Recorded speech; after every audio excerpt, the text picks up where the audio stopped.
Miren, como acabamos de leer en Hebreos 4:13, Dios es un Dios que tiene un conocimiento personal y exacto de cada uno de nosotros.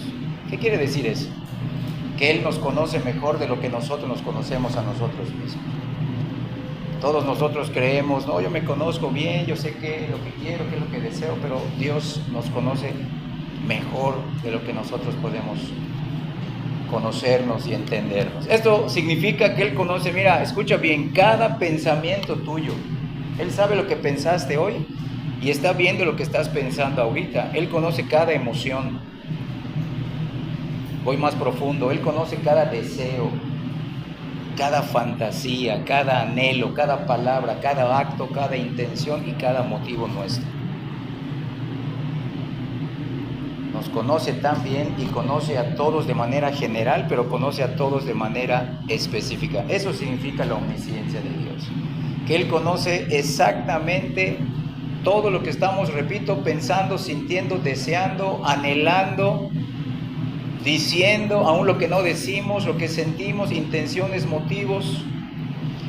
Yo te pregunto, no me contestes a mí, contéstate delante de Dios. ¿Cómo reaccionarías tú si pudiéramos proyectar en una pantalla, utilizando un dispositivo electrónico, cada uno de tus pensamientos, cada una de tus emociones, cada uno de tus sueños, fantasías y deseos que has tenido durante toda la vida y aún que quieres llevar a cabo? ¿Cómo reaccionarías si pudiéramos hacerlo?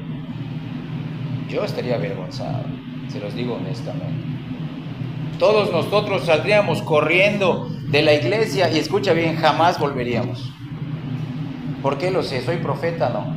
Soy tan pecador como cada uno de ustedes, necesitado de la gracia de Dios. Pero ese es el Dios que tenemos que conocer. Es un Dios omnisciente, todo lo conoce.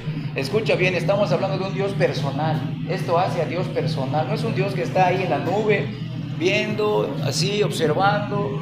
Qué bonito, pues ahí se están matando. No, Él conoce de manera personal cada uno de nuestros corazones. Escucha bien, a todos nosotros nos daría temor que las personas piensen mal de nosotros si fueran a conocer nuestros más íntimos pensamientos, nuestros más íntimos sentimientos y nuestras más íntimas actitudes. Pero déjame decirte que si nos da miedo que las personas lo supieran, Dios ya nos conoce, conoce nuestro corazón y escucha bien, lo está observando día a día, momento a momento. Él conoce cada parte de tu interior y escucha bien. Les dije que Dios es un Dios personal. Él conoce esto y no es neutral ni pasivo a esto. Él no pasa por alto ninguno de nuestros pensamientos, deseos, actitudes, sueños, anhelos, intenciones pecaminosos. Él no es neutral y escucha bien, Él no pasa por alto ninguna de estas cosas. Él no es neutral ni pasivo a nuestros pecados. Mira cómo dice ahí en el versículo anterior a Hebreos 4:13, voy a leer Hebreos 4:12.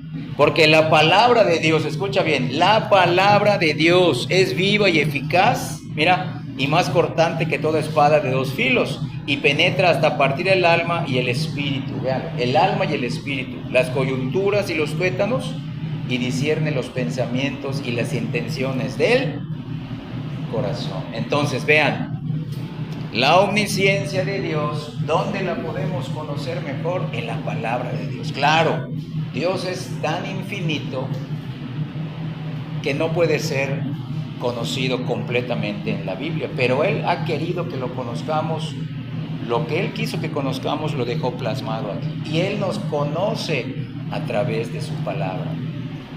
En la palabra de Dios podemos ver qué pensamientos nuestros son pecaminosos o son buenos, qué deseos, qué anhelos, qué intenciones son buenos y son malos. Entonces, Él conoce cada parte de nuestro interior y no es neutral ni pasivo, pero la manera más segura, acabamos de leer, la manera más segura para saber cómo Dios nos examina y nos juzga es por medio de las Escrituras. Entonces, la guía moral, la verdad objetiva, es su palabra escrita. No estamos ante un Dios que Uno puede tener una idea diferente, no, pues es que para mí el concepto de Dios es este, es el concepto de Dios es otro, no. El conocimiento de Dios que tenemos de manera objetiva es la palabra de Dios. Y escucha bien, el hombre nunca hubiera escrito este libro. ¿Por qué? Porque este libro expone el corazón del hombre, el cual es pecaminoso. Ningún hombre hubiera escrito la palabra de Dios porque lo desnuda, lo hace pecador. Miren, antes de que nuestro Señor Jesucristo empezara su ministerio público, los judíos limitaban los mandamientos de Dios al aspecto externo, al aspecto moral y externo únicamente. Pero Cristo nos enseñó claramente que la ley moral de Dios se dirige a nuestro corazón. Les voy a pedir que me acompañen ahora al Evangelio de Mateo, en una porción que está dentro de lo que se conoce el Sermón del Monte. En Mateo 5, 21 y 22. Mateo 5, 21 y 22. Voy a empezar a leer. Miren, el título de ese párrafo, Jesús y la ira. Por cuestión de tiempo voy a empezar a leer. Oísteis que fue dicho a los antiguos, no matarás, y cualquiera que matare será culpable de juicio. Eso se enseñaba. Solamente decían, no mates, no pasa nada, no mates. No le quites la vida a nadie y ya cumpliste la ley. Y hasta ahí llegaban los judíos. Pero miren qué dice Cristo. No, esa no es la interpretación total ni completa. Pero yo os digo, no es que Cristo haya puesto una nueva ley, sino que le dio la correcta interpretación que los judíos no le daban. Mas yo os digo que cualquiera, miren, que se enoje contra su hermano, miren, será culpable de juicio. Va al corazón. Va a los motivos, a las intenciones. No tienes que levantar el cuchillo, no tienes que dispararle la pistola. Basta con que te enojes locamente con alguien. Ya eres culpable en el trono de Dios. Y cualquiera que diga necio a su hermano será culpable ante el concilio. Vean. Ahora miren ahora los versículos 27 al 30. Jesús y el adulterio. Oísteis que fue dicho, no cometerás adulterio, y hasta ahí se quedaban los judíos. No te acuestes con otra persona que no sea tu esposo, tu esposa, y estás bien. Ellos decían, no, pues yo solo vi, pero no me acosté. Pero Cristo dice, no, esa no es la interpretación correcta.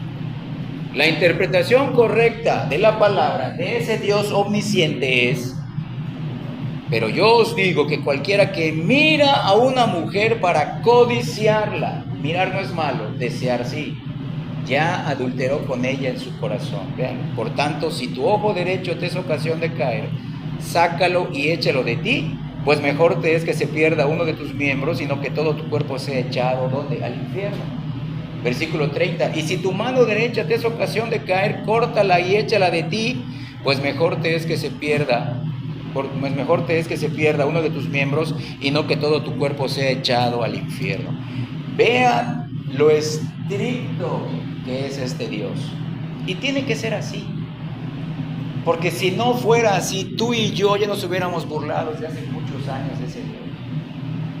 Ya nos hubiéramos burlado de Él, pero nadie se burla de Dios. Y esta palabra se cumple. Esta es la omnisciencia de Dios. Ese es el aspecto que Dios conoce todo, pero no es un Dios impersonal. Conoce todo de mí y me va a juzgar por eso. ¿Cómo lo hace? Con la ley, con su palabra. ¿Cuántos judíos estaban equivocados en cuanto a la ley de Dios? Pero nuestro Señor les enseña, Dios por medio de su ley conoce cada uno de tus pecados internos. Externamente te justificas diciendo no he matado a nadie, no me he acostado con nadie que no sea mi cónyuge, pero la palabra dice no, ya te has enojado, ya has ofendido, ya has agredido, tienes falta de perdón y tienes ojos lujuriosos. Entonces, nuestro Señor Jesucristo nos dice, eres un pecador y mi ley, mi omnisciencia te dice, eres culpable. Entonces, vean, el conocimiento de Dios acerca de nosotros demuestra que todos somos pecadores. Dígame, ¿hay alguien en este lugar que no haya violado estos dos mandamientos? Vamos a ver otros más adelante. Yo no sé tú. Por eso necesito salvación. Por eso necesito perdón. Porque no puedo.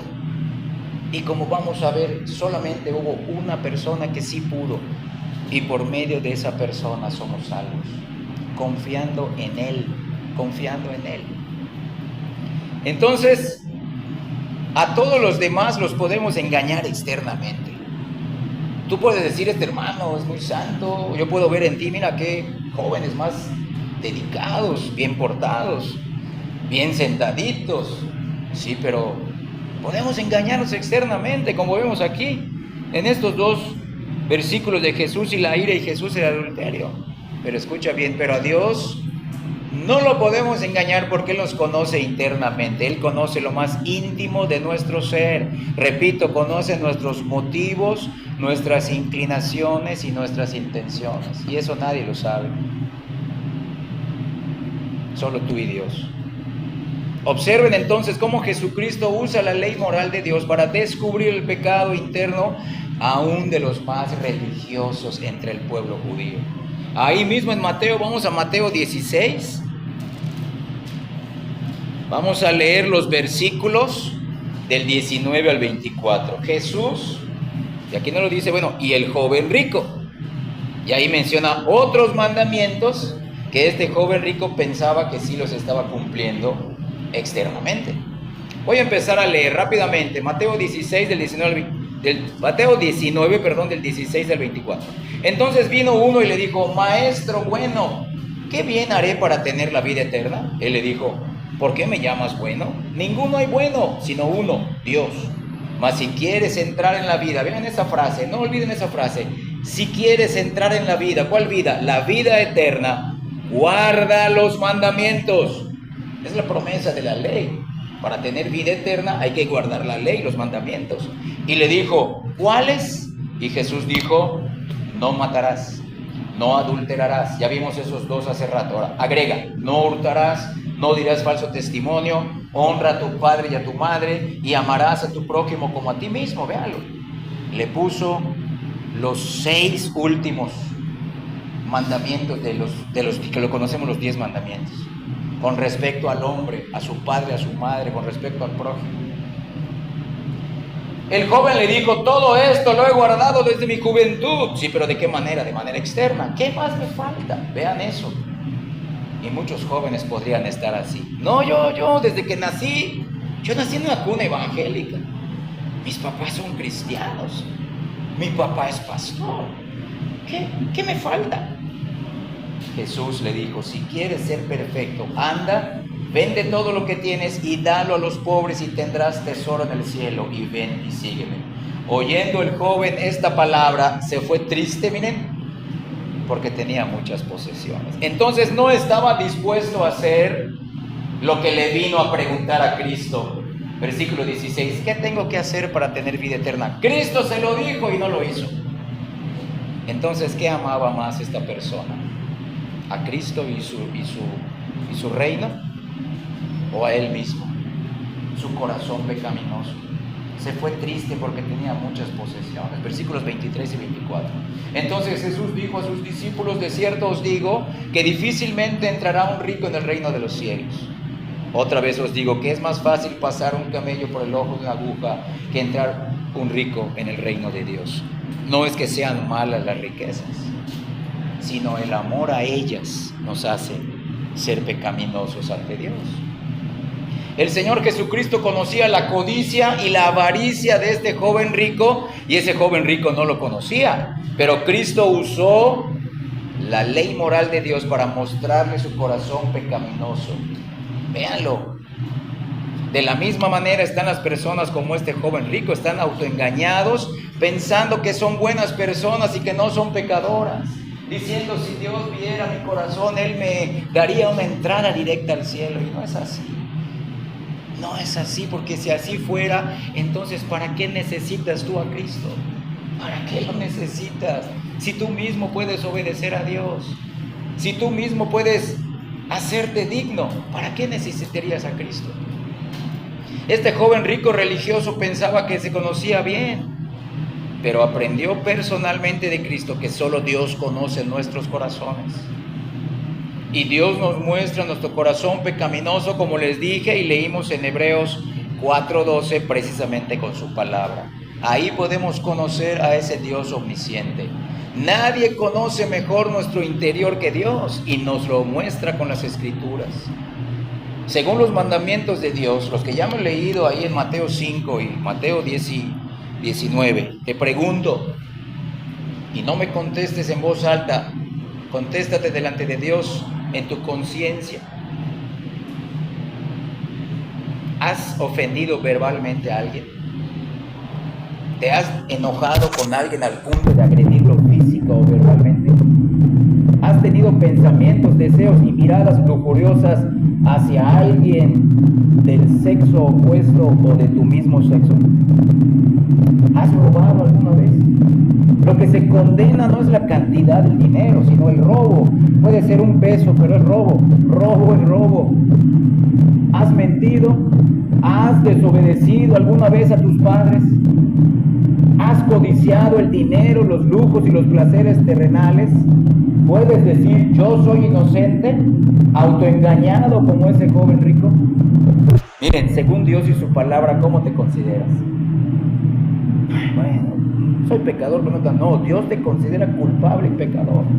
Según la ley de Dios, ¿qué merecen los pecadores? ¿Qué merecen los lujuriosos? ¿Qué merecen los mentirosos, los avaros y los codiciosos? Merecen ser condenados al infierno. Dios es así. Por eso nadie se va a salvar por obedecer. Lo que le dijo al joven rico, nadie lo puede hacer. Haz esto y vivirás. ¿Quién lo puede hacer? Nadie. Nos estamos esforzando por no hacerlo, porque naturalmente pecamos. Diario, hermanos, de verdad. Y estoy hablando no de cosas externas, internas, pensamientos, actitudes, motivos. Y ese, escucha bien, ese es precisamente el conocimiento de ese Dios omnisciente que tiene de cada uno de nosotros. Veamos otro mandamiento, ya no en forma negativa, sino en forma positiva, que desnuda nuestro corazón. Ahí mismo en Mateo, vamos a Mateo 22, versículos del 36 al 40, el gran mandamiento. Y uno de ellos, intérprete de la ley, preguntó por tentarle diciendo, Maestro, ¿cuál es el gran mandamiento en la ley? Jesús le dijo, de manera positiva hay que hacer esto. Amarás al Señor tu Dios con todo tu corazón y con toda tu alma y con toda tu mente. Véanlo, va al corazón, va al interior. Y el segundo, este es el primero y grande mandamiento. Y el segundo es semejante, amarás a tu prójimo como a ti mismo. De estos dos mandamientos depende, miren, toda la ley y los profetas. Ahí está. Hace rato que vimos, no matarás, no codiciarás, no dirás falso testimonio, no, mandamientos de manera negativa, o sea, no harás esto y vivirás. Aquí dice, haz esto y vivirás. Y escucha bien, millones de autoengañados religiosos creen que sí hacen esto. Piensan que están amando a Dios, pero seamos sinceros, ¿amamos al Señor, nuestro Dios, de esta manera? Con todo nuestro corazón, alma, fuerzas y mente. Claro que no. Amamos a nuestro prójimo como ya nos amamos a nosotros mismos. Alguien desea el mal para sí mismo. El problema del hombre no es su falta de autoestima, es su exceso de autoestima. Y Cristo dice, debes de amar a los demás como ya te amas a ti mismo. Tú no estás deseando las calamidades para ti. ¿Alguno de nosotros desea enfermarse? ¿Desea sentir dolores, sufrir? Nadie. Pues Cristo nos enseña que ese es precisamente el amor que le debemos a los demás. Un amor que ya nos aplicamos a nosotros mismos. Este es el conocimiento que Dios tiene de cada uno de nosotros. Y escucha bien, esto nos debe de motivar a orar a Él. Señor, perdóname. De ti no puedo huir, de ti no puedo escapar, de ti no puedo alejarme. Salmo 139, ¿a dónde huiré de tu espíritu? ¿A dónde puedo esconderme de ese Dios que me conoce? Véalo, nos nos conoce mejor de lo que nos conocemos a nosotros mismos, como les dije al principio. Dígame entonces, viendo solamente estas tres porciones bíblicas de Mateo 5, Mateo 19 y Mateo 22, ¿habrá alguien inocente en este mundo? ¿Habrá alguien que no peque ante ese Dios que todo lo ve y todo lo sabe? Entonces escucha esto, imaginen cuántos pecados conoce Dios de cada uno de nosotros. Cuántos pecados se cometen en la presencia de Dios día a día delante de Él. Ahora te pregunto de manera personal, ¿cuántos pecados has cometido delante de Dios desde que tienes uso de razón? ¿Mereces realmente que este Dios santo, justo y bueno, que ha sido testigo de cada pecado tuyo día a día, tenga bondad hacia ti? ¿Lo mereces? No lo mereces. Yo no lo merezco, nadie lo merece. Por eso somos salvos por gracia. Y ahorita vamos a ver qué significa eso. Porque muchos no entienden el Evangelio, porque no conocen a este Dios todopoderoso. Y asistimos a la iglesia pensando, no soy tan malo. Pero Dios es tan perfecto que basta un solo pecado para arrojar a cada persona al infierno. ¿Qué pasó en el jardín del Edén? ¿Cuántos pecados cometió Adán? ¿Cuántos pecados cometió Eva? Uno solo. Pero no fue por el tamaño del pecado, sino fue la gravedad, el tamaño de la persona contra la cual pecaron. Un Dios infinito, un Dios justo, bueno, santo. Por eso el castigo tiene que ser infinito. Y por eso cuando salva, es una salvación infinita y eterna. Miren, hermanos, Dios es muy directo con cada uno de nosotros. Ahora vamos a ver de manera directa cómo nos mira Dios y lo ha hecho con su palabra. Romanos 3, del 9 al 18. Vean esto. No hay justo, dice el título de ese párrafo. Voy a empezar a leer del 9 al 18 de Romanos 3. ¿Qué, pues, somos nosotros mejores que ellos? O sea, ¿somos los judíos mejores que los gentiles? Dice Pablo. En ninguna manera, pues ya hemos acusado a judíos y a gentiles que todos están o estamos bajo pecado. Como está escrito, no hay justo, ni aun uno. No hay quien entienda, no hay quien busque a Dios. Todos se desviaron, a una se hicieron inútiles. No hay quien haga lo bueno, no hay ni siquiera uno. Sepulcro abierto es su garganta, con su lengua engaña, veneno de áspides hay debajo de sus labios. Su boca está llena de maldición y de amargura, sus pies se apresuran para derramar sangre. Quebranto y desventura hay en sus caminos, y no conocieron camino de paz. No hay temor de Dios delante de sus ojos. Eso dice Dios de cada uno de nosotros, judíos y gentiles. ¿Y qué merece un pecador? Ahí mismo nos contesta Romanos 6:23. Vean cómo la misma palabra, Dios en su omnisciencia no nos dejó conocerlo a nuestro criterio, no. Su omnisciencia la podemos conocer con su palabra. ¿Qué merece un pecador? Ahí lo dice Romanos 6:23, leo. Porque la paga, véanlo, el salario, lo que merece el pecado es muerte. Véanlo, hermanos, ¿qué merece un pecador? Dios está obligado a esto. Dios lo tiene que hacer. ¿Por qué? Porque es un Dios santo y justo. Pero más la dádiva de Dios es vida eterna en Cristo Jesús, Señor nuestro. Dios nos dice que el pecador debe de morir por cada uno de sus pecados. Y vea, esto con la palabra les voy a demostrar a qué se refiere esta muerte. Dios es tan perfecto, tan recto, tan justo, tan perfecto en su conocimiento, que solo se necesita de un solo pecado cometido por nosotros para castigarnos justamente en el infierno. Dios conoce perfectamente cada uno de sus pecados, y su ley moral exige el castigo del pecador. Lo acabamos de leer. Y su castigo es la muerte. Pero como hemos visto anteriormente, los mandamientos de Dios no solamente se referían a cosas externas. También cuando habla de la muerte no se refiere solo a la muerte física o externa, sino que se refiere a la muerte espiritual.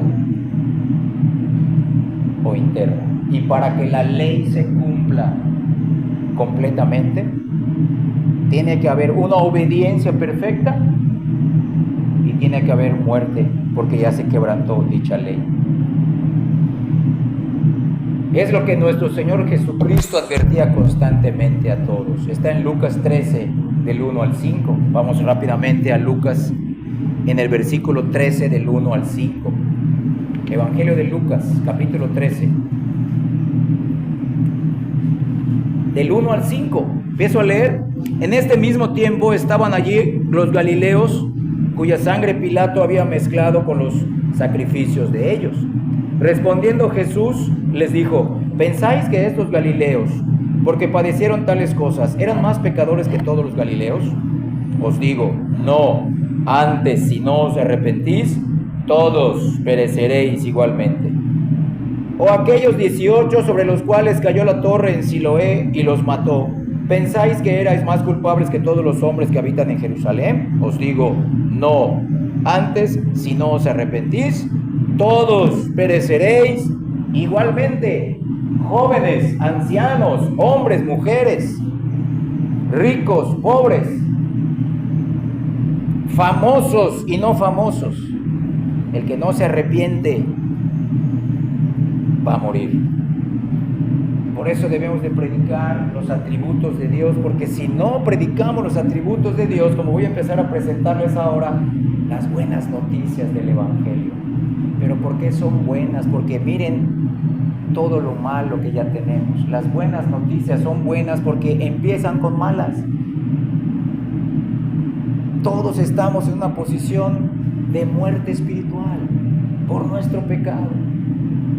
Y repito, no solamente por los pecados que hemos cometido externamente, sino por los pecados aún internos, pensamientos, motivos, emociones, inclinaciones.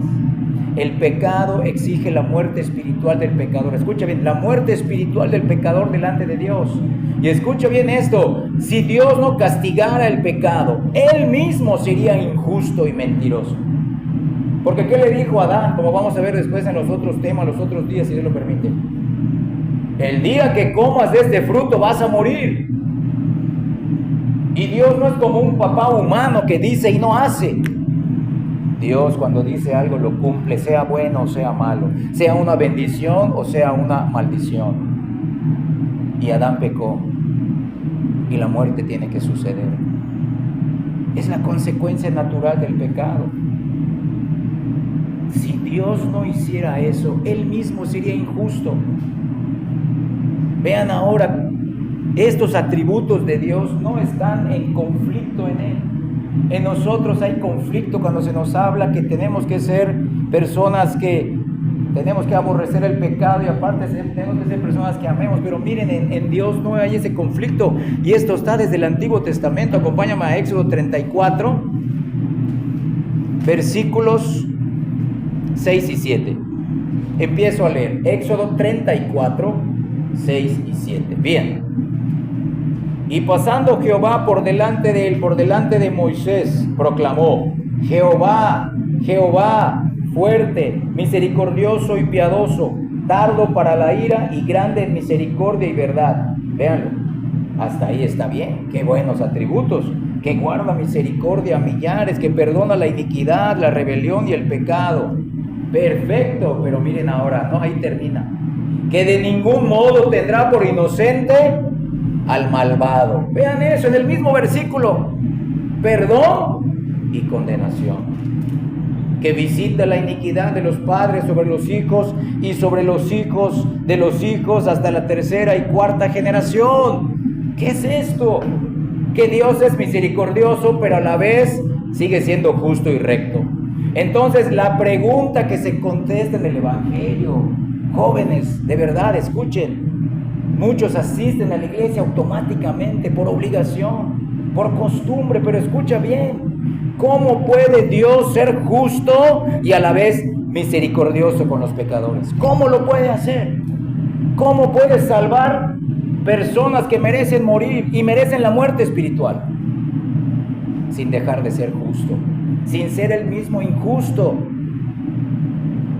Millones de personas no entienden que Dios sigue siendo hasta el día de hoy santo, justo y recto, que conoce todo nuestro corazón. Solo perciben a Dios como un Dios bueno, misericordioso y amoroso, y no le dan cabida a los atributos de Dios, que son su justicia, su santidad y su rectitud, su veracidad y su severidad. Y por eso nadie tiene temor de Dios, porque piensan, este Dios es un Dios de amor, que ya no es el Dios del Antiguo Testamento, es un Dios que no castiga, es un Dios que ama y perdona, va a considerar una obediencia imperfecta pero sincera. No, hermanos, para que Dios perdone tiene que cumplirse su ley, lo acabamos de leer. Si quieres hacer esto, si quieres entrar en la vida, tienes que hacer esto. Escuchen, Dios castiga todo pecado porque Él es justo y veraz.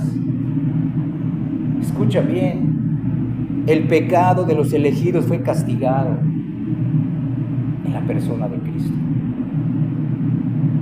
Los pudo perdonar a ellos, pero no pasó por alto sus pecados, los imputó a Cristo. Miren Proverbios 17, versículo 15. Necesitamos entender esto porque esa es la base del Evangelio. Romanos 17, 15, empiezo a leer. El que justifica, miren, al impío y el que condena al justo, ambos son igualmente abominación a Jehová. ¿Cómo? ¿Cómo que el que justifica al impío? ¿Qué merece un impío? No merece justificación, merece condenación. ¿Y qué merece el justo? No merece condenación, merece justificación. Pero entonces, aquí dice que Dios aborrece a los jueces o a las personas que justifican a los impíos. ¿Y qué merecemos nosotros que somos pecadores e impíos? Ser condenados y morir delante de Dios. Merecemos ser tratados con justicia de acuerdo a los pecados. ¿Qué merecemos tú y yo por ser pecadores ante Dios y su ley moral? Merecemos morir espiritualmente delante de Dios. Es lo justo. Todos los seres humanos, desde la caída de Adán, somos pecadores. ¿Sí o no? Somos pecadores. Es precisamente en este punto de desesperación y de miseria humana ante ese Dios santo que conoce cada parte de nuestro ser, que nos conoce también cada uno de nuestros pecados, que se proclaman las buenas nuevas de salvación. En este punto es cuando se puede entender y creer mejor el Evangelio. ¿Qué significa esto? Miren ahora, vean lo que leímos, el que justifica al impío. Ahora vean Romanos 4, del 5 al 8. Vean cómo vamos a ir aterrizando esto para ir entendiendo mejor el Evangelio. Romanos 4, del 5 al 8. Vean esto. Mas al que no obra, sino cree en aquel, miren, que justifica al impío, su fe le es contada por justicia. ¿Pero qué leímos hace rato? Que alguien que justifica al impío es abominación a Dios. Pero vean esto, aquí está el Evangelio. Como también David habla de la bienaventuranza del hombre a quien Dios, miren, atribuye, imputa, acredita justicia sin obras, diciendo, bienaventurados aquellos cuyas iniquidades son perdonadas y cuyos pecados son cubiertos. Bienaventurado el varón a quien el Señor no inculpa de pecado. ¿Cómo puede Dios justificar impíos como tú y como yo sin ser el injusto? Sin ser una abominación que leímos en Proverbios 17. ¿Cómo lo puede hacer? Él simplemente pasó por alto tu pecado y dijo, voy a elegir al hermano Roberto y a él voy a considerar como que no pecó y lo perdono, lo salvo para vida eterna. No, su ley se tiene que cumplir. Para que Dios perdone, su ley se tiene que cumplir. Para que Dios perdone, Él tiene que aplicar el castigo. Él no puede hacer a un lado su justicia. Para que Él perdone, alguien tiene que obedecer la ley, los dos aspectos de la ley. La ley que exige dos cosas. En el jardín del Edén, antes de la caída, solo exigía una cosa. Exigía una obediencia perfecta. Si haces esto, Adán, vas a vivir. Antes de la caída, la ley de Dios exigía obediencia perfecta y promesa de vida eterna. Pero después de la caída, sigue exigiendo obediencia perfecta, que ya es imposible para nosotros, y también demanda con castigo. El día que hagas esto vas a morir. Dios no puede simplemente pasar por alto nuestro pecado. Dios nos conoce tanto que en su omnisciencia ideó el plan de salvación. La promesa de salvación es que no les voy a atribuir a ellos sus pecados. Yo conozco que van a pecar mis elegidos, pero sus pecados se los voy a poner a Cristo.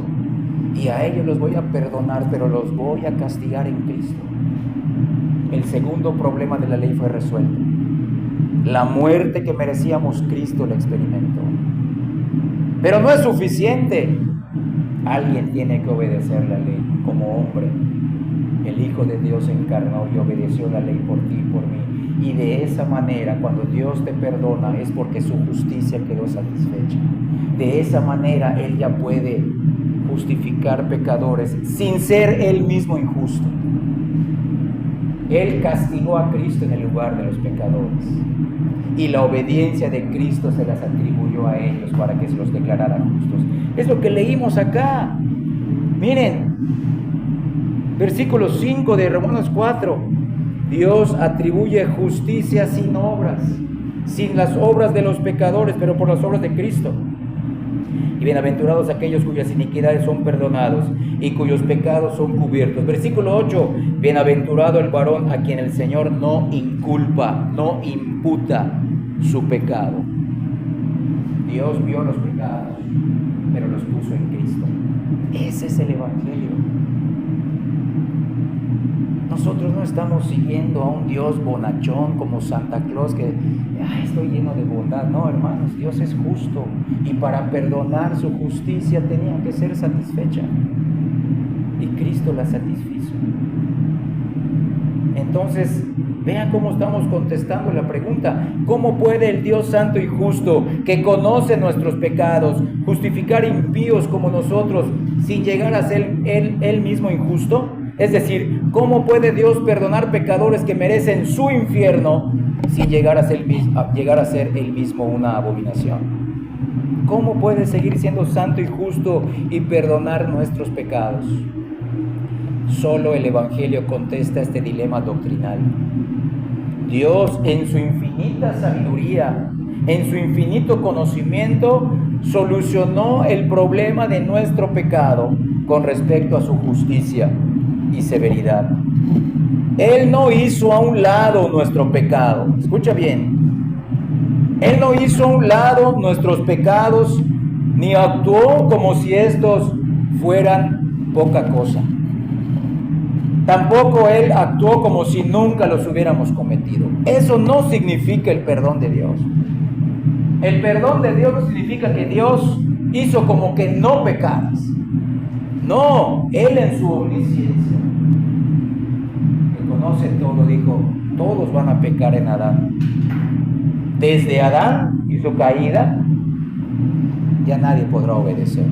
Y no solamente no van a poder obedecer la ley, que es el primer aspecto de mi santidad. No, ya no van a poder, sino que además mi ley demanda que mueran. Yo no voy a pasar por alto sus pecados. No se los voy a imputar a ellos, se los voy a imputar a Cristo, y a Él lo voy a condenar en el lugar de ellos.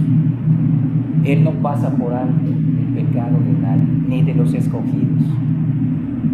Y además, antes de ir a la cruz, Cristo vivió una vida santa, la cual nos es imputada por medio de la fe. Dios vio de antemano nuestros pecados, los conoció, pero no los pasó por alto. El Dios santo, recto y justo tomó nuestros pecados, cada uno de ellos, y los cargó sobre Cristo en la cruz. Ese es el Evangelio. y lo castigó a Él en nuestro lugar. Él perdona pecadores, pero no perdona el pecado. Y perdona a los pecadores, pero porque condenó sus pecados en su Hijo mientras colgaba en la cruz. Entonces vean, el perdón de Dios hacia los pecadores que se arrepienten significa que Él castigó el pecado de ellos, pero sobre la persona de Cristo mientras colgaba en el Calvario. Es decir, Dios el Padre puede justificar pecadores precisamente porque Él acreditó sus pecados sobre Cristo y lo condenó a Él en el lugar de los pecadores. Ese es el evangelio que has creído. Porque ese es el evangelio verdadero y ese es el evangelio que cambia la vida de cualquier joven. Un joven que cree este evangelio, que está ante un Dios omnisciente, que me conoce y sabe que soy pecador, que solo me puede perdonar, pero porque otro murió por mí. Y por eso solo confío en Cristo. No confío ni en mi obediencia, confío en la obediencia de Cristo a la ley, la cual me es imputada a mí por medio de la fe y soy declarado justo con base en su justicia satisfecha. Ese es el evangelio que nadie conocerá si primero no se les enfrenta ante ese Dios que lo conoce todo, un Dios santo y justo. Si no se les dice qué son los hombres, son viles pecadores que no merecen ser salvos. En un solo versículo del Nuevo Testamento se enseña esto. Segundo a los Corintios 5:21. Segundo a los Corintios 5:21. Empiezo a leer. Miren, al que no conoció pecado, por nosotros lo hizo pecado. Véanlo. ¿Quién no conoció pecado de manera natural? Cristo. Por nosotros lo hizo pecado. ¿De qué manera? De manera legal, ante la ley moral de Dios, para que nosotros fuésemos hechos justicia de Dios en Él. ¿Qué quiere decir? Declarados justos por su muerte y por su obediencia. Cristo tenía que morir por nuestros pecados. De esa manera Dios puede perdonar a los pecadores. Todos los pecados de los pecadores fueron transferidos a Cristo y Él murió bajo la ira de Dios que ellos merecían. Cristo lo sabía, por eso sudó grandes gotas de sangre, porque iba a recibir la copa. Aparta de mí esta copa. ¿Cuál copa? La copa de la ira de Dios por los pecadores, por sus elegidos. Dios el Padre de verdad odia cada uno de nuestros pecados. De verdad lo odia. Escucha bien, Él aborrece el pecado. Él no solamente lo conoce. Les dije hace rato, Él no es neutral ni indiferente. Él lo aborrece. ¿Dónde podemos ver el aborrecimiento de Dios? En la cruz de Cristo. Lo abandonó a Él por el pecado de sus elegidos, para que luego los pueda justificar. Demostró su aborrecimiento por el pecado de sus elegidos, que mató espiritualmente a Cristo antes de matarlo físicamente. Escucha bien. Si tú estás creyendo que la cruz de Cristo tiene valor solo porque los romanos y los judíos mataron a Cristo, ese no es el evangelio. Se necesitaba más que una muerte física. El odio de los judíos y de los romanos que enviaron a Cristo no satisfacía la ira de Dios. Dios mismo tenía que derramar su ira sobre su Hijo mientras colgaba en la cruz, porque le imputó a Él. Lo leímos en Romanos, en Corintios, 2 Corintios 5:21, porque le imputó a Él el pecado de todo su pueblo y lo condenó. El Dios omnisciente, que no pasó por alto el pecado de nadie. Dios, como juez justo, tiene que castigar todo pecado, lo mencionamos hace rato. Y dije que si Dios no castigara el pecado, eso lo haría Él injusto y mentiroso. ¿Tú cómo te sentirías en un tribunal? Aquí vas al juzgado y no se aplicara la justicia. Vas a demandar a alguien que te robó, que te engañó, o que te hizo fraude. Y los jueces, pues somos aquí tan buenos que perdonamos al que te agredió. ¿Qué pensarías de ese juez humano? Es un juez injusto, corrupto y mentiroso. Porque el juez tiene que castigar. Y si pensamos eso de los juzgados humanos, ¿cuánto más el juez del cielo y de la tierra? Tiene que impartir justicia. Cuando perdona, Dios sigue siendo justo. El juez divino no impartirá justicia celestial a cada uno de los pecadores. Dios, como el juez del cielo y de la tierra, conoce todos nuestros pecados, hemos dicho. Y Él tiene que castigar todo pecado cometido por cada uno de nosotros.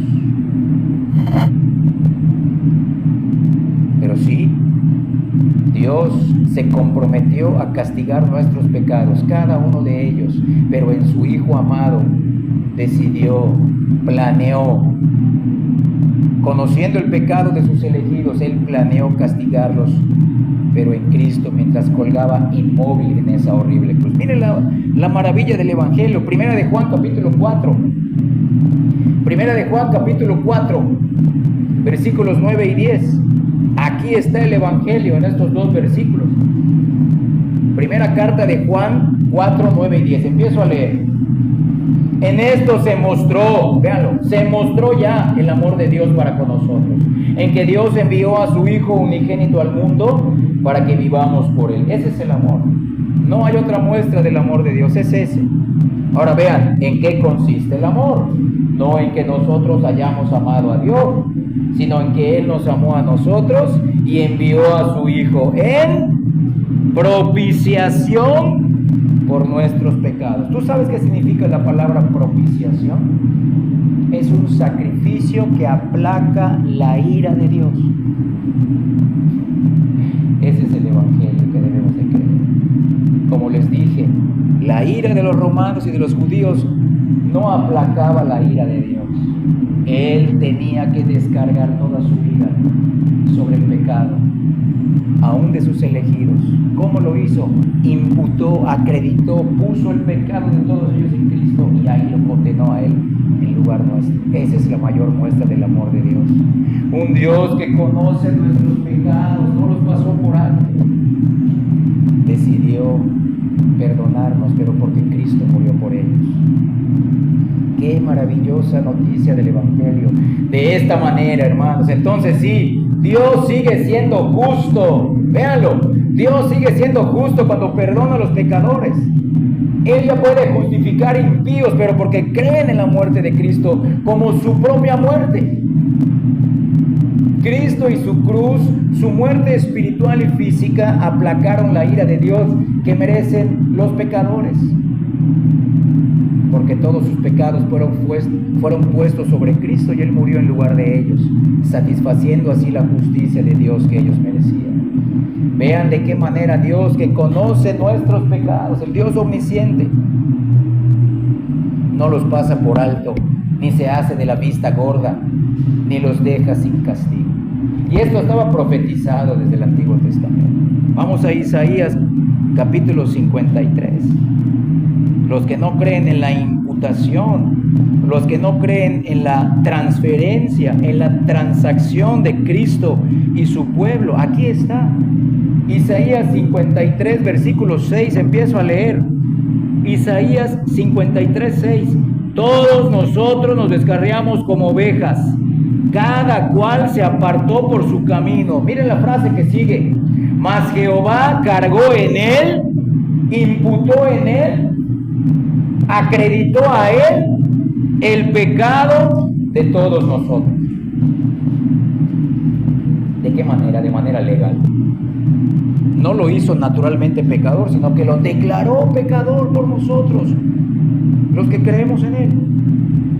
Dios el Padre transfirió el pecado de sus elegidos a Cristo en su cruz y descargó su santa ira sobre Él. Ese es el Evangelio que debemos de creer tú y yo. El Evangelio que honra la omnisciencia de Dios, que nos vio tan pecadores.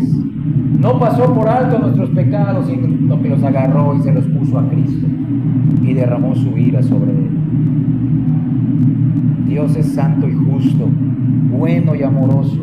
En la cruz vemos el equilibrio perfecto de todos sus atributos. Vean los versículos 10 y 11 de ahí mismo de Isaías 53. Empiezo a leer. Con todo eso, miren, Jehová quiso o no quiso, quiso quebrantarlo, sujetándole a padecimiento, cuando haya puesto su vida, miren, en expiación, que es un sinónimo de propiciación por el pecado. verá linaje y vivirá por largos días, y la voluntad de Jehová será en su mano prosperada. La voluntad de Jehová. Versículo 11, verá el fruto de la aflicción de su alma y quedará satisfecho. Por su conocimiento justificará mi siervo justo a muchos, miren, y llevará las iniquidades de ellos. ¿Dónde lo hizo? En la cruz del Calvario. En la cruz del Calvario. Ese es el evangelio que has creído. Dios no pasó por alto ni el pecado de sus elegidos, les dije. No, lo conoció, lo vio de antemano y dijo: quiero perdonarlos, pero porque voy a imputar estos pecados a Cristo y a Él lo voy a condenar y lo voy a matar en el lugar de ellos. Realmente lo hizo el Padre, de verdad, lo hizo. Nunca había tratado así a Cristo. Cristo es el Hijo favorito del Señor, Dios. Él decía: en Él tengo mi complacencia, este es mi Hijo amado. No amo a nadie como a Él.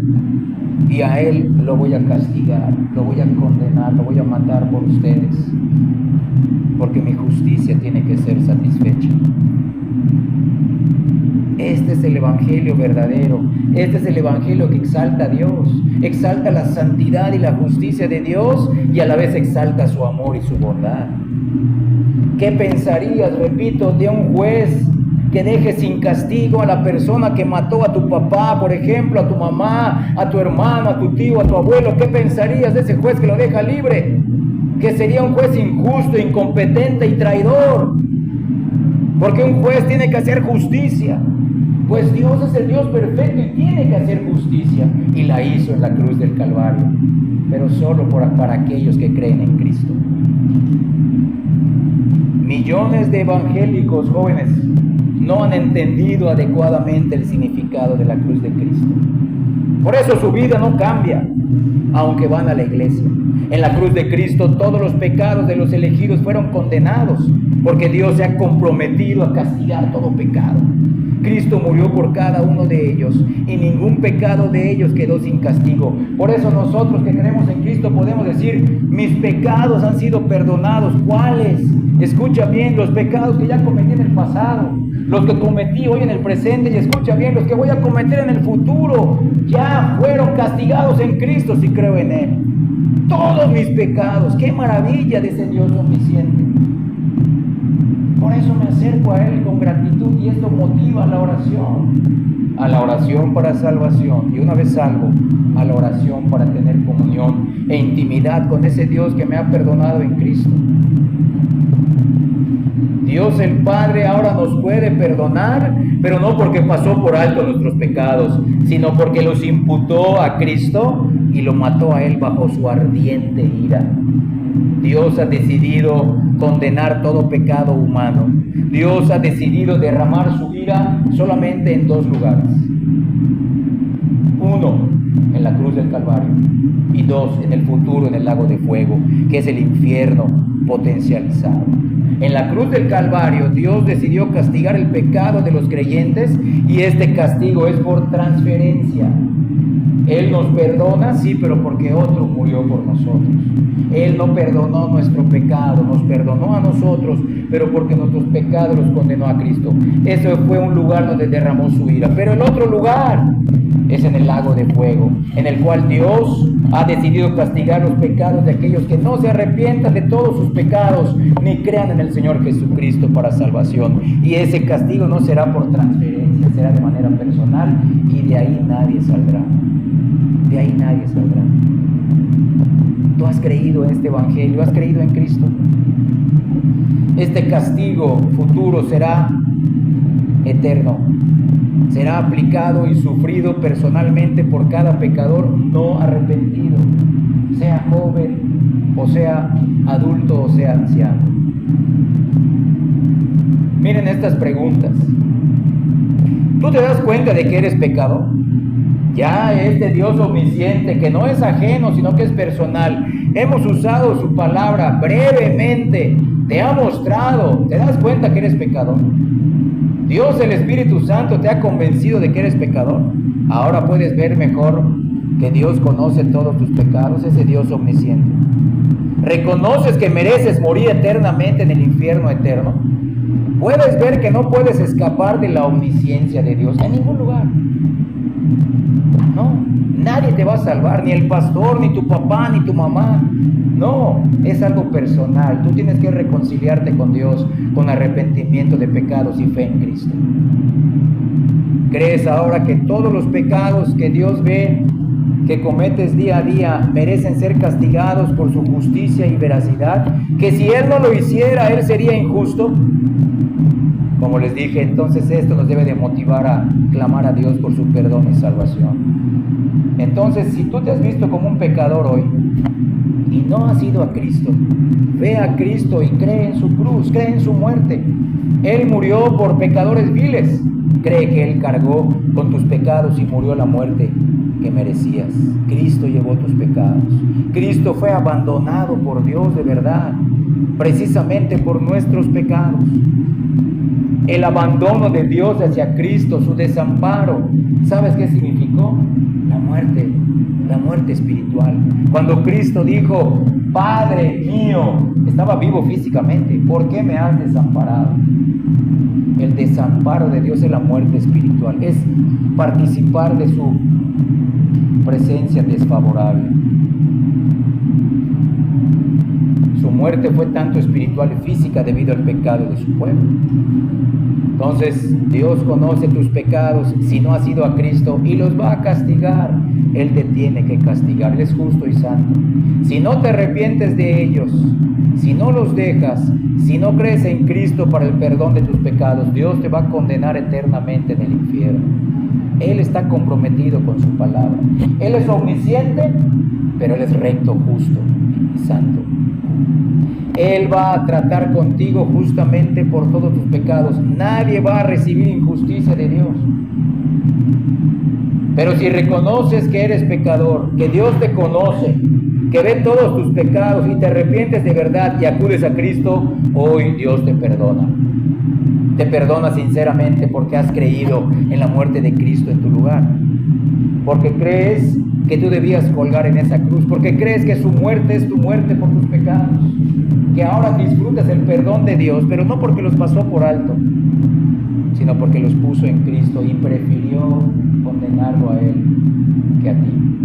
Pero no pasó por alto tu pecado, sino que lo puso en Cristo.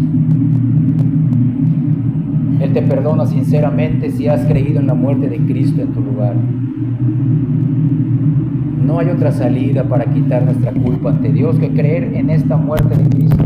No hay otra solución, jóvenes, para tratar con nuestro pecado ante Dios. Cree en Cristo y su muerte en la cruz por cada uno de tus pecados. Miren, vamos a nuestros últimos versículos. Romanos capítulo 5. Romanos 5, versículo 10. Miren,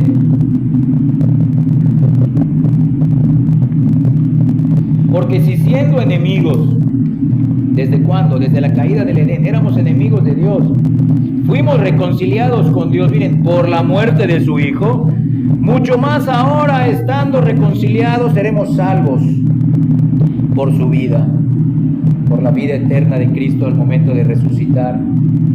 Ya no tiene relación Él con el pecado. Al resucitar Él, fue justificado como hombre, como el Salvador. He aquí su Redentor. Yo estoy satisfecho, lo resucito. Crean en Él. Estoy contento y satisfecho con su muerte, contento y satisfecho con su obediencia. Crean en Él. El Dios que nos conoce como pecadores nos brinda salvación de su ira santa por medio de la muerte de Cristo, su Hijo amado. Fuera de Cristo y su muerte, toda persona será castigada por su pecado. Hoy puede ser tu día de salvación si no eres salvo. Cree en Cristo, joven pecador. Dios es misericordioso. Esas son las buenas nuevas, pero solo por medio de la muerte de Cristo. Cree en su muerte como la tuya. Sin Cristo, ¿qué nos queda? Solo la justicia de Dios por nuestros pecados. El que cree en Cristo, adelante, el que cree en Cristo, ahora es perdonado. Dios ha prometido perdonar todo pecado. El que cree en Cristo ahora conoce al Dios del perdón y de la misericordia. Todo aquel que acuda a Cristo y su muerte en la cruz por los pecados, empezará a conocer ahora a ese Dios que lo conoce. Lo empezará a conocer como su Padre perdonador. A partir de ese momento, empezará a conocer adecuadamente a Dios. Y su vida cambiará y seguirá cambiando. Ya que si alguien dice que conoce a Dios, si alguien dice que ha creído en Cristo y su vida no empieza a cambiar y no sigue cambiando, quiere decir que aún no conoce a Dios de manera salvífica. Ya que creer en Cristo y su cruz será el motivo mayor de la vida de ese creyente. Acompáñame a nuestro penúltimo versículo en 2 Corintios, capítulo 5, versículos 14 y 15. 2 Corintios, capítulo 5, versículos 14 y 15. Ahí está. Pero miren cuál es la base para que nosotros nos dediquemos a Dios. Empiezo a leer. 2 Corintios 5, 14 y 15. Porque el amor de Cristo nos constriñe. ¿Qué quiere decir constriñe? Nos obliga, nos motiva. Porque el amor de Cristo nos constriñe, pensando esto, que si uno murió por todos, ¿quiénes todos? Todos los elegidos. Luego todos ellos murieron. Y por todos ellos murió, para que los que viven, aún físicamente, en este mundo, ya no vivan para sí, sino para aquel que murió y resucitó por ellos. Si tú has entendido este evangelio, has conocido este Dios que todo lo ve, que no va a pasar por alto su santidad y justicia por nadie, ni en el nombre de su amor, sino que en la muerte de Cristo satisfizo su justicia, y por la obediencia de Cristo, que nos es imputada por la fe, nos declara justos. Si tú has creído eso como un pecador, entonces tu vida va a empezar a cambiar. ¿Por qué? Porque Cristo y su cruz nos ha dado salvación, nos ha dado la vida eterna. Entonces, ya como comentarios finales, escuchen bien, jóvenes. Dios es omnisciente y nadie puede ocultar sus pecados ante Él. Esto nos debe de guiar a la oración a Él. Primero, si no soy salvo, oración, ruego por perdón y salvación ante Dios, porque si no soy salvo, Dios no es mi Padre, Dios es mi juez justo, que me va a castigar si no creo en Cristo y me arrepiento. Pero si ya eres salvo, si ya has recibido el perdón de Dios, quien te conoce mejor que nadie, ahora también sigues siendo guiado a la oración, pero ya no para salvación. Eres guiado a la oración porque ahora el Padre, Dios eterno, es tu Padre bondadoso, amado, es tu Padre perdonador. Y Él demostró su amor. Escucha bien, ya te demostró su amor precisamente en la muerte de Cristo. Tú no te acercas a Dios si ya eres salvo. Tú no te acercas a Dios esperando que Dios te demuestre su amor. Para un pecador vil que merece castigo, ¿dónde ha manifestado Dios, el Padre justo y santo, la mayor muestra de su amor? Lo acabamos de leer en todos los versículos. 1 de Juan 4, 9 y 10. Ahorita, 2 Corintios 5, 14 y 15. Juan 3, 16. No lo leímos, pero el amor de Dios es habernos dado a Cristo. Yo me acerco ahora a Él si soy salvo, no esperando, es que no siento su amor, no. Yo puedo estar triste hoy, pero yo ya he creído en Cristo. Eso significa que mis pecados fueron puestos en Él, no tengo deuda. Y su obediencia me fue imputada, soy justo ante Dios por Él. Tengo entrada a ese Padre amoroso. Para el creyente, entonces, la omnisciencia de Dios, para el creyente ya no es motivo de temor, es motivo de gratitud. Porque la omnisciencia de Dios al creyente verdadero le brinda consuelo en la indecisión, cuando no sabes qué hacer. Señor, ya me perdonaste, no sé qué decisión tomar. Puedo fracasar, pero no quiero ofenderte. Ayúdame a tomar una buena decisión. Y si tomas una mala decisión, si tú tienes la sinceridad en tu corazón, Dios va encaminando. Señor, cometí el error, pero no quise ofenderte, ayúdame. Y Él te va a ayudar. Porque Él sabe que somos imperfectos, no somos omniscientes como Él. Vamos a fracasar. Pero es decirle, ya no quiero fracasar porque tú me has perdonado en Cristo. Mis pecados los pusiste en Él. Conociste mis pecados y los pusiste en Él y lo condenaste a Él en la cruz. Entonces su omnisciencia, si soy salvo, me brinda consuelo en la indecisión. Me brinda consuelo en la debilidad. Todos somos débiles. Aunque ustedes son jóvenes, están llenos de fuerza física, hay puntos donde ustedes se sienten débiles. No puedo, no siento poder. Y la omnisciencia de Dios nos brinda consuelo en la debilidad moral, espiritual y física. Nos brinda consuelo en las dudas teológicas, dudas en cuanto a nuestra vida, en cuanto a nuestro futuro, y aún nos brinda consuelo en el fracaso. Vamos a nuestro último versículo del tema de hoy, la omnisciencia de Dios. Filipenses capítulo 4, versículos 6 y 7. Filipenses 4, 6 y 7. Por nada estéis afanosos, vean, por nada estéis nerviosos, por nada estén angustiados, por nada estén atemorizados, sino sean conocidas vuestras peticiones delante de Dios en toda oración y ruego con acción de gracias. Y la paz de Dios, si ustedes hacen esto, con el tiempo, la paz de Dios que sobrepasa todo entendimiento, guardará vuestros corazones y vuestros pensamientos en Cristo Jesús. Tenemos que crear este hábito. Esto no es una fórmula mágica, no es como el genio de la lámpara, voy a orar y ya. No, es un estilo de vida. Porque te acercas a un Dios amoroso, a un Dios misericordioso, pero que no dejó de ser justo, santo, que te ha perdonado, pero por Cristo lo condenó a Él en tu lugar. Entonces, mira, como pecador no arrepentido, antes de ser salvo, Dios conocía tu pasado. Y aún así ya te perdonó en Cristo. Vean esto, aún conociendo tu pasado, no desechó tu oración. Y te perdonó en Cristo si ya creíste en Él. Y ahora como pecador arrepentido, Dios conoce tu futuro. Perdonó tu pasado, pero conoce tu futuro.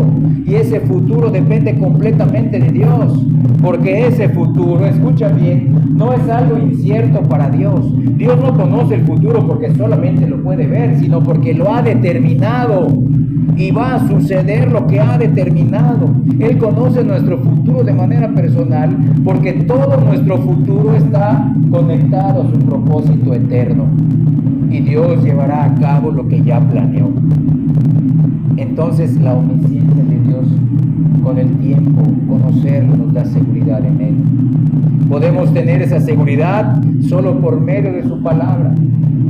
Podemos conocer lo que Dios tiene para nosotros por medio de su palabra, la cual registra cada una de las profecías escritas ahí, y cada profecía tiene su cumplimiento. Todas las profecías escritas en el Antiguo Testamento y en el Nuevo Testamento fueron predichas por aquel que lo decretó. Todo se va a cumplir. Entonces, si eres creyente, tu futuro es seguro en Cristo. Ya tienes el amor de Dios, ya tienes un perdón, ya su justicia hacia ti fue satisfecha por la muerte de Cristo si has creído en Él. Entonces, vean esto, la causa por la que suceden todas las cosas es la voluntad de Dios, no es la suerte, no es la suerte, es la voluntad de Dios, porque Él ha ordenado todo.